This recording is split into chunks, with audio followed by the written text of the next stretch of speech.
সকল সময় দেশের স্বার্থে, দেশের মানুষের স্বার্থে যে কোনো আলোচনা যে কারোর সাথে করতে প্রস্তুত রয়েছে।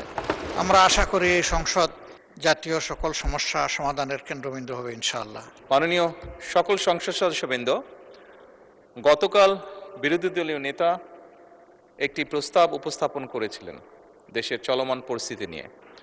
আমরা সকলেই আলোচনা করে একমত হয়েছিলাম, বা একটি বিষয়ে আমরা সকলেই উপনীত হয়েছিলাম মাননীয় স্পিকার, যে এটি একটি বৈশ্বিক প্রবলেম, সারা বিশ্বেই এই সমস্যার তাপ ছড়িয়ে পড়েছে।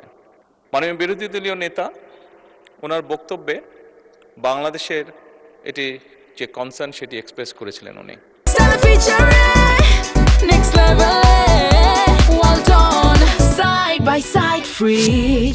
এবং ওনারা প্রস্তাব দিয়েছিলেন ওনাদের পক্ষ থেকে যে ওনাদের কাছে কিছু পরামর্শ আছে, সরকারি দল এবং বিরোধী দল আমরা একসাথে সেই বিষয়গুলি নিয়ে কাজ করতে পারি। মাননীয় স্পিকার, আমি আমার বক্তব্যে বলেছিলাম বাংলাদেশ জাতীয়তাবাদী দল সকল সময় দেশের স্বার্থে, দেশের মানুষের স্বার্থে যে কোনো আলোচনা যে কারোর সাথে করতে প্রস্তুত রয়েছে।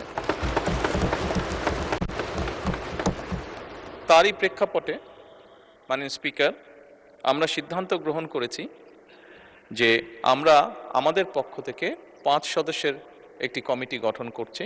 আমি আপনার মাধ্যমে বিরোধী দলীয় নেতা এবং বিরোধী দলকে অনুরোধ করব, ওনারাও যদি 5 জনের নাম দেন তাহলে এই 10 জন ব্যক্তি বসে এই বিষয়গুলোর উপর আলোচনা করতে পারে।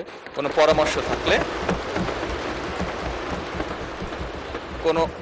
কোনো পরামর্শ থাকলে এই কমিটির মাধ্যমে সেটি সরকারের কাছেও আসলো এবং সরকার সেটার মধ্যে কোনো বাস্তবতা থাকলে অবশ্যই সেটি কার্যকর করার উদ্যোগ গ্রহণ করবে।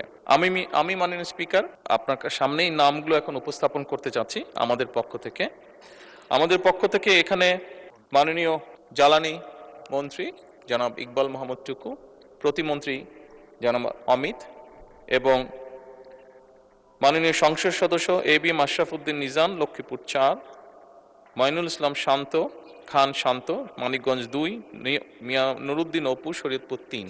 এই 5 জনকে আমরা প্রস্তাবনা করছি। মাননীয় স্পিকার, আমি বিরোধী দলীয় নেতাকে অনুরোধ করব ওনাদের পক্ষ থেকে নামগুলো যদি দ্রুত আমাদের কাছে দেন তাহলে এই কমিটি দ্রুত কাজ শুরু করতে পারবে। ধন্যবাদ মাননীয় স্পিকার। মাননীয় বিরোধী দলের নেতা। মাননীয় স্পিকার, আপনাকে ধন্যবাদ। মাননীয় প্রধানমন্ত্রীকেও ধন্যবাদ বিষয়টাকে ইতিবাচকভাবে নেওয়ার জন্য। আমরা আশা করি এই সংসদ জাতীয় সকল সমস্যা সমাধানের কেন্দ্রবিন্দু হবে ইনশাআল্লাহ,